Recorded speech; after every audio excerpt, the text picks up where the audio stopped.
Bem-vindos de volta ao Direito a Falar. A crise económica que Portugal atravessou nos últimos anos criou oportunidades para os advogados da área de contencioso, em temas como reestruturações e liquidações de empresas. Em estúdio, para nos ajudar a analisar as tendências para esta área numa altura em que a economia regressa lentamente ao crescimento, é nosso convidado o advogado João Tiago Moraes Antunes, sócio do escritório Serra Lopes Cortes Martins, a quem desde já agradeço a sua presença neste Direito a Falar. Okay.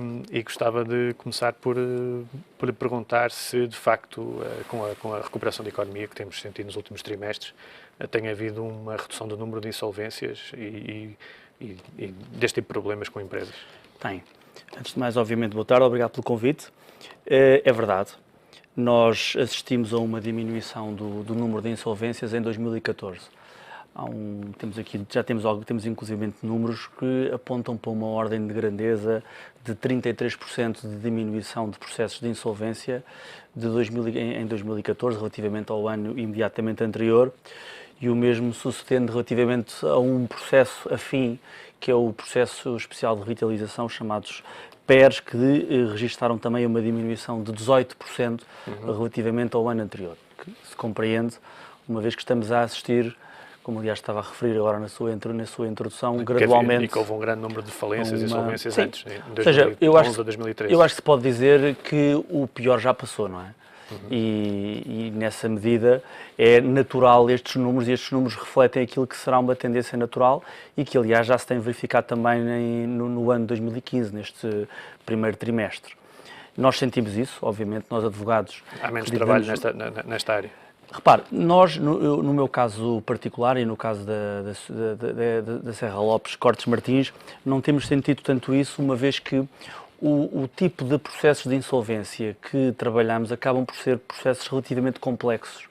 E são processos, no fundo, que já vêm de trás e que são também aqueles processos que levantam, no fundo, os desafios. Durante anos e que demoram muito tempo a resolver. Vão-se arrastando durante anos e que também levantam questões jurídicas sempre complexas e questões jurídicas novas, e esses, obviamente, acabam por se manter e, nessa medida, nós não sentimos um bocadinho no nosso dia-a-dia isto que é uma tendência natural e que, de facto, os números que eu estava a citar dizem, não é? Portanto, uma diminuição relativamente acentuada. Em contrapartida, há mais trabalho noutras áreas também. Sim. E, aliás, isso é o que se espera, não é? Ou seja, aquelas áreas mais ligadas à crise estão obviamente, não é? ter menos trabalho, a estagnar, pelo menos. Obviamente, e isso, aliás, é algo que se espera que venha a suceder, não é? Para bem de todos nós, e nós advogados, obviamente, também nos interessa, obviamente, que a economia recupere e que, no fundo, comecem a surgir algumas operações relacionadas com esse crescimento da economia, que criem novas oportunidades de trabalho nesta área. Que é o caso de fusões e aquisições, claro. Por exemplo. Embora aí ainda não se tem... Onde também trabalha. Sim. Embora eu, no meu caso pessoal, estou mais relacionado com a atividade do contencioso puro e duro, contencioso comercial, a parte da reestruturação e das insolvências. Mas sim, o escritório obviamente também tem uma área e tem, inclusivamente no ano que findou, acabou por ser um ano também interessante. Muito ativo nessa área. É verdade. Assuraram acabou por ser para nós um ano interessante nessa medida. Eu sei que não pode falar de casos concretos, mas houve vários negócios. Sim. É público e notório, não é? Tivemos que a Serra Lopes Cortes Martins participou em algumas das mais relevantes operações. Como é que um escritório de média dimensão, eu segundo sei tem cerca de 30 a 40 advogados. Sim, cerca de 30 advogados. Como é que conseguem competir no campeonato dos grandes escritórios, em grandes operações? Olha, nomeadamente em privatizações na área da energia e em fusões na área das telecomunicações. Aquilo que eu lhe posso dizer, aquilo que nós sentimos, obviamente, é o seguinte. Obviamente o que se passou em 2014... para nós foi importante não só termos participado em algumas das mais relevantes operações que no mercado existiram, mas foi também interessante porque, no fundo, acaba por reforçar uma tendência que já vinha no passado. Obviamente, isso para nós é algo que nos deixa orgulhosos e que também acaba por corresponder a um desafio que todos nós, obviamente, temos que enfrentar diariamente para tentarmos, no fundo, manter esta tendência, que é uma tendência que já existe. Como é que isso se explica? Bem, nós achamos que isto se explica pelo facto de o mercado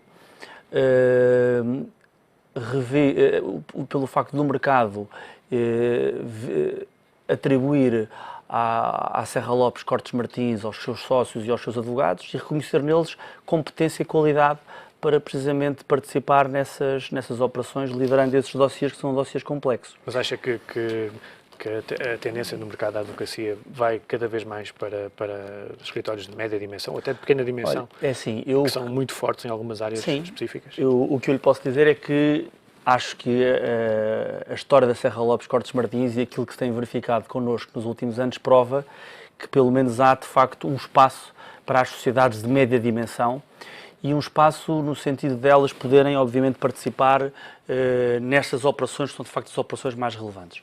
Repare, por exemplo, que no caso da Serra Lopes Cortes Martins, nós no fundo estivemos envolvidos em algumas das mais relevantes operações, como há bocado estava a referir, com esta característica, estando no fundo a assessorar clientes que são clientes estrangeiros. Isto eu acho que até é um tema muito curioso, não é? Ou seja, como é que um cliente estrangeiro, oriundo de uma jurisdição completamente diferente da nossa, não é? Que é o caso de chineses que investiram em Portugal. É esse caso e outros casos existem, não é? Brasileiros também. Como é que efetivamente, no fundo, escolhe os advogados e os sócios da Serra Lopes Cortes Martins para os assessorar? Nós achamos que isso se explica pelo facto de o mercado reconhecer, como sempre reconheceu na nossa sociedade, de facto, competência, qualidade, seriedade É a qualidade dos advogados e não necessariamente a dimensão das firmas que importa. É um bocadinho isso, ou seja, aquilo que nós sentimos no nosso dia-a-dia é que para estarmos de facto presentes nessas grandes operações, que é obviamente aquilo que efetivamente nós queremos que aconteça, é no fundo esse o objetivo que nós traçamos todos os anos, é estar nesse campeonato, ou seja, é participar nessas operações. O que é que nós podemos fazer? A única coisa que nós podemos fazer é tratar bem os nossos clientes, exercer com competência todos os mandatos que nos são conferidos nessas operações e noutras, porque achamos que a melhor forma, no fundo, de podermos vir a estar noutras operações que venham a surgir a fazer o trabalho que temos... da advocacia nos últimos tempos, dadas as mudanças que houve, está mais competitivo, mais concorrencial? Claramente. Ou seja, há menos cumplicidades, como até um colega seu disse recentemente numa entrevista ao Diário Económico, desfez-se a teia de cumplicidades que existiam. Eu acho que sim, eu acho que esse é um dos grandes desafios que nós advogados hoje em dia enfrentamos, obviamente. Há uma competitividade maior e isso, aliás, explica-se desde logo pelo facto de serem cada vez menos as oportunidades que surgem no mercado. E, por conseguinte, se as oportunidades, e isso era uma tendência que se vinha verificando desde 2011 e nos anos que se seguiram. Esperamos agora que esta tendência inverta, obviamente, e que no futuro isto assim não suceda. Agora, isso obviamente é um bocadinho, ou seja, é como, já não sei quem é que dizia, mas que em todos os aspectos negativos há sempre algo de positivo. E esta crise económica e que obviamente também teve imediatas repercussões no mercado da advocacia, uma coisa que obviamente a nosso ver trouxe de bom foi aguçar-nos o engenho e obviamente fazer com que nós nos tornássemos mais competitivos, porque obviamente se as oportunidades rareiam, nós não podemos falhar. E temos de ser cada vez mais competentes e capazes naquilo que fazemos. Isso coloca também mais pressão em termos de honorários, em termos de tudo, não é? De competitividade de cada escritório. Isso é público e notório, não é? Obviamente que isso também se repercutiu, obviamente, não é? A advocacia não vive, não sei, acho que... Isolada da realidade económica. Da realidade, não é? Obviamente nós somos um dos princípios, quer dizer, nós sofremos, como todas as pessoas que estão integradas na economia, todas as tendências do mercado e que se verificam no dia-a-dia, não é? E, obviamente, estava a referir o tema dos honorários, o tema da diminuição de operações. Agora, de facto, no nosso caso, acho que temos tido capacidade para, tendo rareado essas operações, apesar de tudo, termos conseguido estar nelas. E isso, para nós, de facto, é algo que nos deixa contentes, não é? Como acho que é fácil perceber e nos deixa orgulhosos e que nos cria, de facto, esse desafio de conseguirmos estar nas próximas oportunidades que vierem a surgir, não é? E em termos de atividade em 2014, que balanço, isto já falando também de outras áreas que não apenas as fusões e aquisições e o contencioso. O escritório tem presença noutras... fiscal... O escritório tem outras valências. Temos um departamento de Direito Público que obviamente também tem desempenhado um papel relevante ao nível da sociedade, público e regulatório, E, obviamente, também um departamento que acaba também por viver, sobretudo nesta parte de regulatório, um bocadinho também do facto do escritório ter conseguido participar nessas operações que acabam sempre por reclamar a participação de advogados de outras áreas que de alguma forma complementem um bocadinho o trabalho que está a ser desenvolvido naquela operação. Essa é a vantagem de uma série de advogados, não é? É, obviamente. Nós temos, além disso, também um departamento... O facto de ter várias áreas de especialidade. Sim. E podem trabalhar em conjunto. E no fundo, acabamos por fazer um bocadinho... Ou seja, o facto de termos essas diferentes valências permite-nos a nós prestar um serviço que acaba por ser mais completo ao cliente, na medida em que ele vai sempre acabando por precisar de recorrer a advogados que consigam, noutras áreas, como o fiscal, como o público, o regulatório que eu já referi, o próprio laboral, que é também sempre uma área que tem vivido... E que é outra área também na altura da crise, que teve muita atividade e que agora está... É obviamente uma área que teve muita relevância nestes anos que Mas também que passaram. Tem sentido também menos trabalho nessa área? Não, bem pelo contrário, porque repara, é uma área que acaba desde logo por força de todas as alterações ao nível da legislação laboral que se verificaram nos últimos anos, muitas delas exigências da própria Troika. Isso obviamente aumentou a conflitualidade laboral ao nível das empresas e a necessidade das empresas estarem devidamente assessoradas por advogados que, com conhecimento dessas alterações legislativas, pudessem, no fundo, assessorá-los como forma de enfrentar esses novos desafios. E pronto, o direito fiscal também, como eu referi, que é também uma área que, obviamente, vive muito ancorada em tudo aquilo que está relacionado com as fusões e aquisições e o trabalho de corporate, no fundo, do dia-a-dia, de acompanhamento das empresas. E com as reformas fiscais que tiveram lugar, também tem... Obviamente, não é? É sempre uma área muito... E também tem trabalhado na área de vistos gold e de representação habitual? Não é uma... Eu, pessoalmente, não tive intervenção nenhuma nessa área e o escritório também não... Que me recordo não teve... Não é uma área onde sejam presentes. E para 2015, o que é que esperam? Para 2015, no fundo, os desafios são um bocadinho aquilo que eu há bocado estava a referir, ou seja, o desafio principal, obviamente, é estar nas grandes operações? Se elas surgirem, no fundo, que o mercado, obviamente, nos reconheça uma vez mais competência para estarmos nelas, não é? Porque, obviamente, é aí que nós queremos estar. Além disso, nós em 2015 vamos procurar também reforçar um bocadinho a nossa presença aqui na área do contencioso, ao nível, por exemplo, das arbitragens. É uma coisa que, de facto, o escritório também tem uma presença importante nessa área.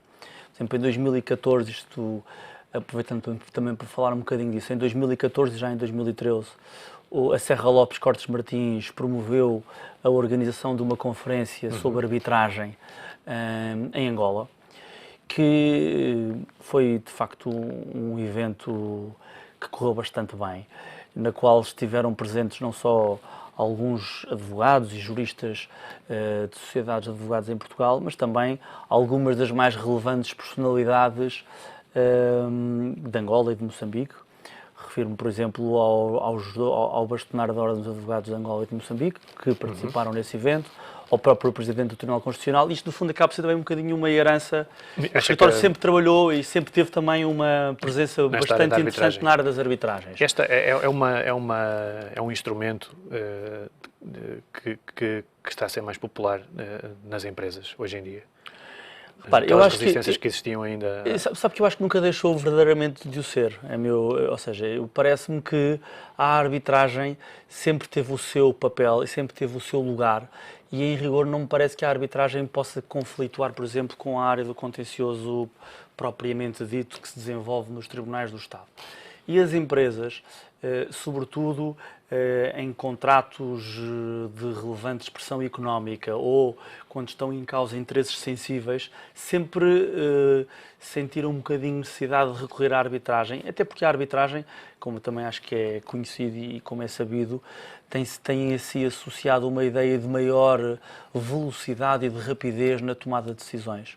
O que não significa que essas decisões não sejam decisões tomadas com qualidade, porque o são. Nós temos, de facto, acho eu, bons árbitros, conhecedores, sabedores e que muitas vezes conseguem produzir decisões que, não só do ponto de vista da sua qualidade, como inclusivamente do ponto de vista daquela que é a rapidez e aquilo que é, no fundo,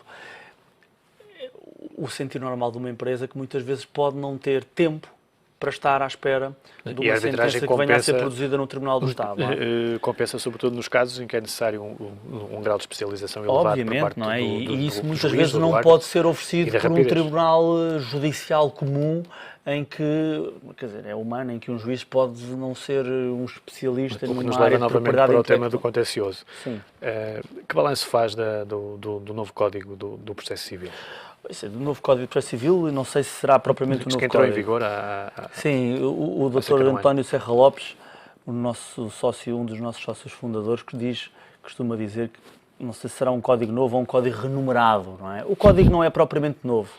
O código é essencialmente aquele que já vinha vigorando desde os anos 60. Tem efetivamente algumas alterações que foram introduzidas e que também em rigor já constavam de um regime que era o regime processual experimental, como o próprio nome indica, estava em vigor em alguns tribunais que funcionavam um bocadinho como tribunais piloto para experimentar esse mesmo regime.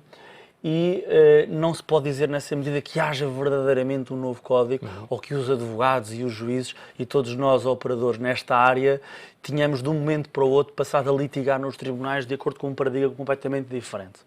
Parece-me, é a minha opinião. Acho que há uma grande diferença. Houve ali algumas alterações, mas o espírito mantém-se. Acho que há uma grande diferença entre aquilo que é efetivamente propagandeado a este nível e aquilo que efetivamente é a realidade do dia-a-dia. Há algumas alterações. Acha que era preciso ir mais longe das mudanças? Ouça, eu não tenho, eu não sou pessoalmente muito favorável à maior parte das alterações que foram introduzidas no Código, sobretudo porque essas alterações foram introduzidas com base num princípio e tudo com base num princípio que, a meu ver, que é manifestamente errado, que era o princípio segundo o qual o problema dos tribunais, o problema da morosidade e do atraso na realização da justiça estava relacionado com os advogados, que produziam peças altamente complexas, peças altamente prolixas. E as ditas manobras dilatórias. E que utilizavam todo o tipo de expedientes e manobras dilatórias, e a minha experiência não é essa. Peço desculpa, não é essa a minha experiência, não é isto que eu vejo na Serra Lopes Cortes Martins, que sempre vi. Portanto, acha que a lentidão da justiça tem a ver com acho que a lentidão da justiça tem a ver com problemas que se explicam desde logo com a falta de recursos que estão afetos aos tribunais. Um juiz é um ser humano, não podemos esperar que seja uma pessoa que tenha capacidade para, por si só, sozinho, conseguir estudar assuntos, como há bocado estava a dizer, que tanto podem ir do assunto mais corriqueiro do acidente de viação como um assunto altamente complexo. Acha que era necessário uma especialização dos juízes? Essa especialização até se tem procurado fazer com a criação de alguns tribunais mais especializados. Focados em algumas É verdade. áreas. Que é o caso, por exemplo, da propriedade intelectual, o caso, por exemplo, também do Tribunal da Concorrência, etc.